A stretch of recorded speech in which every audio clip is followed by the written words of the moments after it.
ஊதிய உயர்வு உள்ளிட்ட கோரிக்கைகளை வலியுறுத்தி நாடு முழுவதும் உள்ள அனைத்து பெரிய துறைமுகங்களிலும் நாளை மறுநாள் வேலைநிறுத்த போராட்டம் நடத்துவதாக தொழிற்சங்கங்கள் சார்பாக அறிவிக்கப்பட்டுள்ளது.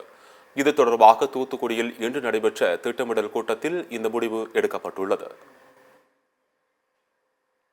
பெரிய துறைமுகங்களில் பணியாற்றக்கூடிய துறைமுக தொழிலாளர்கள் நாளை மறுதினம் ஆகஸ்ட் 28 காலை 6 மணி முதல் காலவரையற்ற வேலைநிறுத்தம் செய்வதற்கான அறிவிக்கையை வெளியிட்டு அதற்கான தயாரிப்பு பணிகளில் ஈடுபட்டிருக்கிறோம்.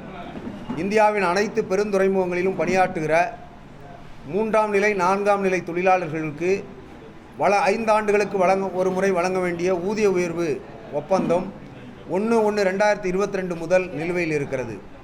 ஏற்கனவே 7 சுற்று பேச்சுவார்த்தைகள் நடைபெற்று முடிந்த பிறகும் தொழிலாளர்களுடைய நியாயமான கோரிக்கைகளை நிறைவேற்ற மத்திய அரசாங்கம் மறுத்து வருகிறது.